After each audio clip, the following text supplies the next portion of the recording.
Hello and welcome to my YouTube channel. If you're regular here, you know I review many photographic, audio and video related products. Now I recently purchased an old camera and it is the Panasonic GH5S.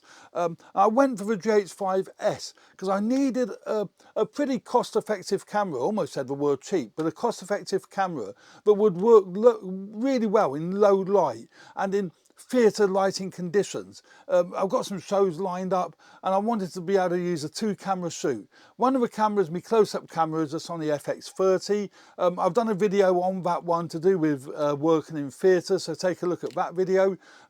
And this is the GH5S that I used with it. Now, it needed to work in low light. The great thing with the GH5S, it has an slightly oversized micro four thirds sensor in here, and it's a 10 megapixel sensor. So it's got a really good pixel count for low light use. And that's the reason why I went for this. It hasn't got image stabilization, but I don't need it because I'm using it on a tripod. It was bought specifically for the use in theatres. To balance the 2 cameras together, we edited in DaVinci Resolve, worked great. Nobody noticed that they were 2 totally different brands. They worked really well. We set it to manual white balance. Everything was set on here manually, including the autofocus. I wouldn't rely on autofocus with any of the older Panasonic cameras. They will hunt. They're not very good in autofocus under these sort of conditions. Possibly the new GH7 would work better, but that's got a 26 megapixel micro four thirds sensor. So I'm not convinced that would work as well as this did in low light situations. Now, we used it in conjunction with, well, it's a fantastic lens, the Sigma 18-35 lens. This is a stunning lens. It's again a very good value lens. Now this lens here is the Canon EF mount, the old EF mount. So you have to use an adapter. I used the Viltrox EF to micro four thirds adapter, and it worked great in manual focus. Interestingly, on the Sony FX30, this works brilliant in autofocus. You can actually use it in autofocus quite happily. But on the Panasonic cameras, we use this on manual focus set to wide.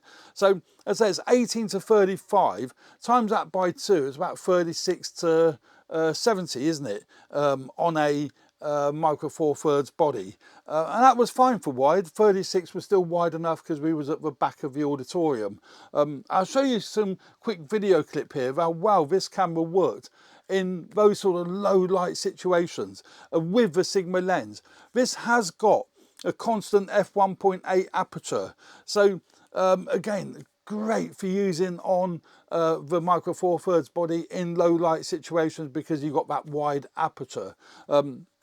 I say, it was a great combination. Everything was manual on the camera. We set it to manual shutter speed, manual aperture. But the great thing on here, it has got all your function buttons set up, how you want to use them. 2 SD card slots on the side, shoots 10-bit video. So you're going to get that great video for doing your color grading and your editing. And 2 SD cards in the side. We set it to do backup. You can either set it to relay, so when one card fills, it'll then go on to the other card. We didn't set it up that way. We had it set so it records the same content onto both cards, so you end up with a backup. So for the whole show, we used 4 cards basically, one for the first half and another one for the second half. The other great thing with this camera, even though it was quite hot, in fact it got very warm in the theatre, this camera didn't overheat. So it is really good for heat dissipation, and it went through the entire show without any overheating issues whatsoever. Probably again because of its 10 megapixel sensor, it doesn't generate the heat. And we was filming in 10-bit. We wasn't filming in a log profile. We didn't need to do that. It was pretty constant lighting, so we didn't need to worry about a log profile.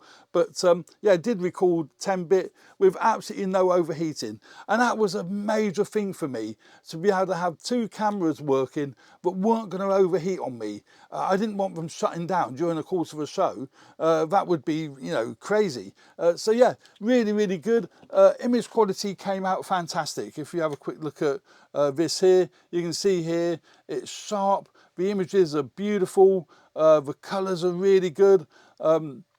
yeah, over the moon with how this camera handled situations working in low light and working in, you know, a theatre condition. Yeah, very pleased with that.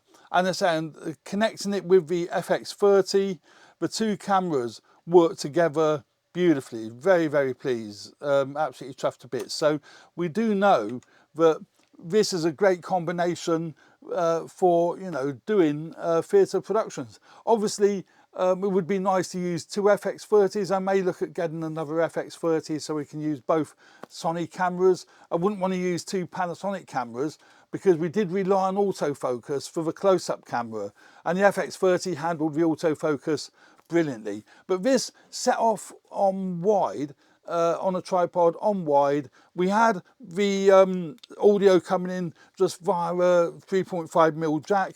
The FX30 was taking the main audio from the sound desk because it had the XLR handle on the FX30. We didn't need to worry about that. This was just picking up audience reaction, clapping and what have you with a conventional gun mic we had on the top. I think it was my Rode mic I had fitted on the top of the camera. So yeah, the old, really, it is quite a few years old now, the old Panasonic GH5S 3-inch articulating screen, great for setting up the menus. The Panasonic menus are nice and easy to set up anyway.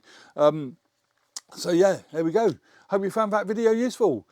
Please subscribe to my channel if you haven't already done so. Hit the like button if you like the content of this video. Would really appreciate that. And remember to share it if you think other people might find this video useful. Thanks very much. Cheers for now. Bye.